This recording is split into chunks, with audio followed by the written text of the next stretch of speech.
Yeah, definitely. That is how it's done. It is so incredible to have you guys in studio. I've been really looking forward to this one. It's been a while since I've seen some of you guys. We all used to kick it all the time at our beloved Chant Theater, which we all unfortunately waved goodbye to not too long ago. But it's still great that music connects us and we're still able to find ways to jam. So, ladies and gentlemen, allow me to welcome for the first time, but not the last time, tonight, Ghost Chant to the show. Gentlemen, how are you? What's happening? Hey. Thank you for having us. Guys, that was absolutely incredible. You guys know that you're great at music. We know that. And I hope the audience is feeling the same way because so tight, so well rehearsed. The syncopation. Danny, you have like that one measure in that song where it's like da, da, da, da, and it's just perfect. You know, it's like there's not a single bit of noise bleed in between all of those catches. I'm blown away right now.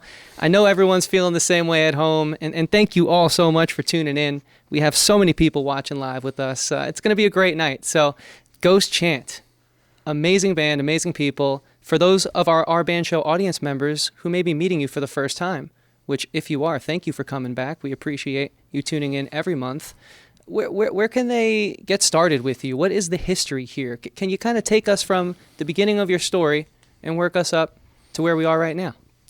Yeah, for sure. So Mike, Matt, and I used to play music together previously in another band about 5 or 6 years ago. And as that band was kind of coming to its end, we didn't want to stop playing music together. We didn't want to like just stop doing it all together, but we did want to do something different. So we kind of were discussing options, what we kind of wanted to do musically, sonically, sound-wise. And we were at the same time like also looking for people to incorporate into it, maybe like, you know, some like fresh blood, fresh ideas to something that we had already built over the 2 or 3 years of playing together already. And Gus and I have been talking about playing music together for like the better part of 12 years. Give or take. There's like every year there's a Facebook post of mine, if you go to like the memories of me tagging Gus in a post talking about like making music together, and then here we are all these years later still doing it. So yeah, we started off on New Year's Day. Actually, everybody had off work. We had talked about jamming. Gus had just met everybody like 2 or 3 weeks earlier, and it just kind of clicked. We all got together, we all made each other laugh, and like it just made a lot of sense. And I think we talked about this before. Like I think our first practice, we had pretty much written half of the first song we ever put out. So like things just clicked really quickly for how we developed as a band in general. And then we took a few months to write, and we put out a song. We shot a video, and the video was actually shot by Brandon before he was in the band. Brandon's always kind of been a part of the band as a whole. He's been there since like day one. He took our first photos. He shot our first video. He's always been there when we play shows live. He's always taken amazing shots of ours, and so he's been there kind of since like the original like iteration of the band as a whole.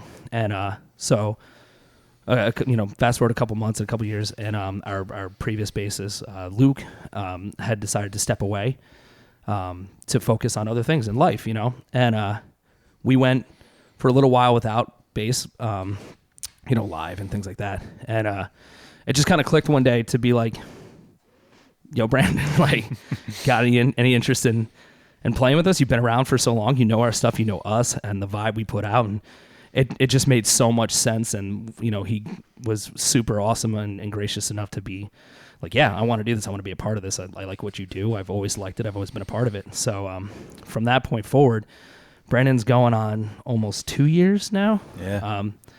As a member of the band, and I think like just who we are as a whole makes so much more sense now as a unit, just personality wise, vision.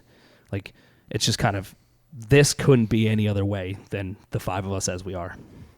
Yeah, that's awesome. I remember when I was watching, doing my homework and just sort of really rocking out is what it was. These past few weeks preparing for this episode, in the Nada live recording sessions, who's holding the camera?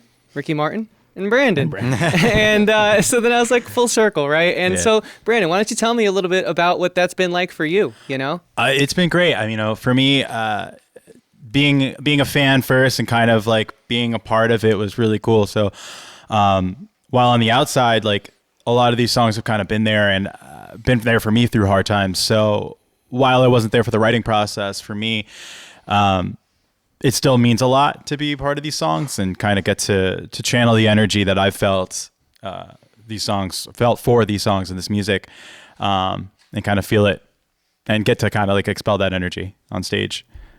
Yeah, for sure. And you know what? Let's unpack that a little more. Let's talk about the energy. Let's talk about the feel for the music. And let's start with Matt. You know, it doesn't seem like an easy task to play drums and Ghost Chant, but it seems very seamless for you. What's your approach, and how do you feel you contribute to the sound? It's surprisingly easy. No, these guys, they make it easy for me, but I mean, I have a very visual approach to my drum writing. I pretty much do it all in my head, and then I put it on pen and paper, and then I just do it. So pretty much anything I can think of in my mind, I kind of just, if I can think it, I can play it type thing. So these guys come to me with a riff or something.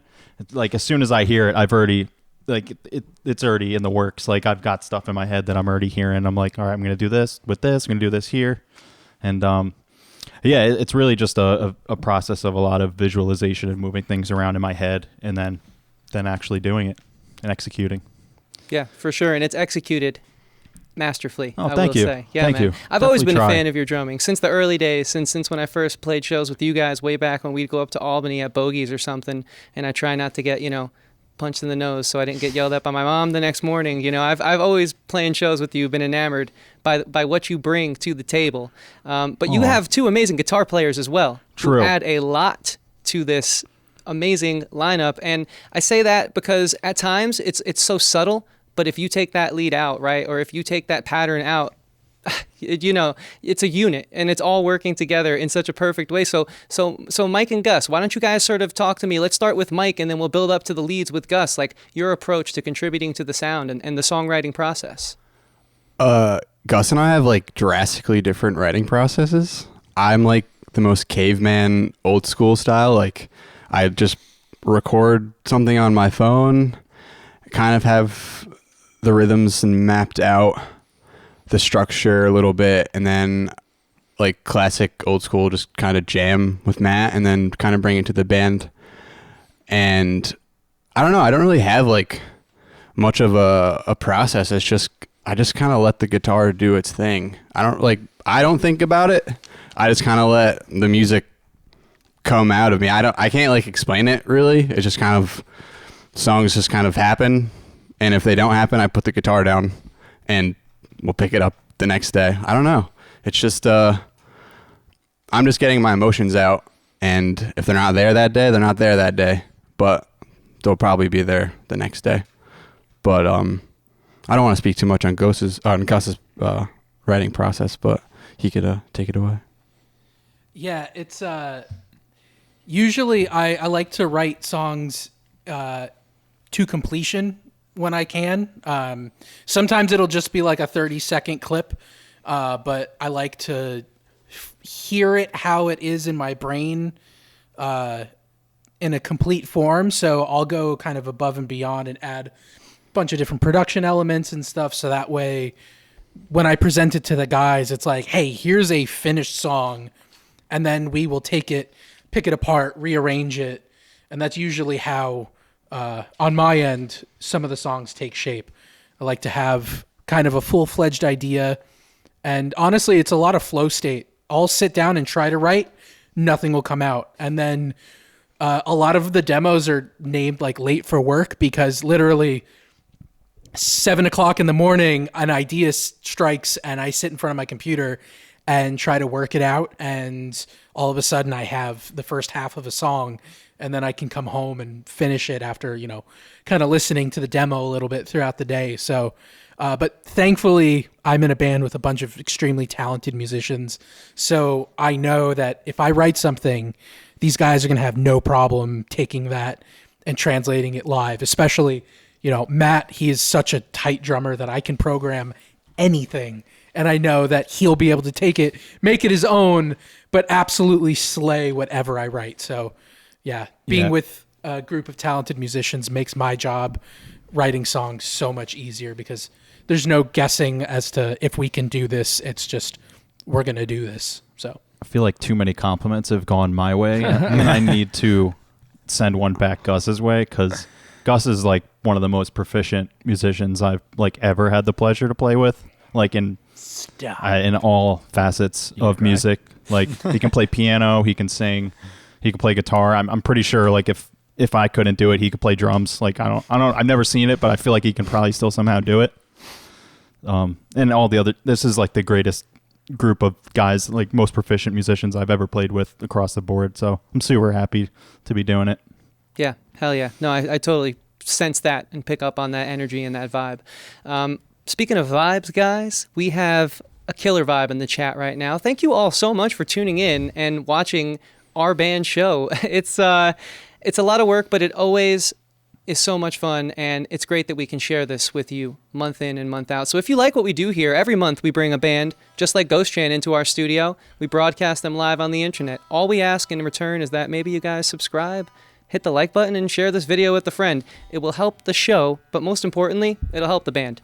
And we know you guys are digging the band, so definitely help them out and show them some love. Drop some ghost emojis in the chat, or ask a question. There's another interview coming up in just a little bit where we'll be talking about some recent big and very exciting news that the band just shared. In case you missed it, we'll be sort of dissecting some fun tour moments and a whole bunch more. So don't go anywhere, guys. We are just at the start of this thing, and it's just a pleasure to share the stage with Ghost Chant and to share the evening with the audience yet again. So with that said, we're going to jump into a batch of music. Coming right up is a song called Like Hell. And before we play it, it is one of my favorite songs, if not my favorite, of Ghost Chant. Dan, can you tell us a little bit about the meaning behind this song? Yeah. So Like Hell to me, my writing process, the way I write songs and things like that, I'm very, I take the things that are going on around me, so to speak. So like it's a very situational type thing, but the entire song as a whole is just about kind of letting go and like releasing your kind of vulnerability to the world and to the people around you and the people that matter, and just hoping that in that process that you kind of realize that there is kind of like a safety in that you can be comfortable and be who you are and things like that, but also that like the people that you share it with are gonna cherish it the same way, and the people that don't, are the ones that you're gonna kind of like weed out as a whole. So like for this one specific, it's more or less about like release. It's like an internal battle. It's releasing kind of the binds around yourself and you as a person, the emotions that you feel, and allowing yourself to be something different and be a different person, and also kind of just accept that we all have flaws and we all have things that we work through every day, and that it's just these are the internal battles and the internal conversations we have. Beautiful. Fellas, please take it away. Ladies and gentlemen, we are happy to present to you Like Hell by Ghost Chant live on our band show.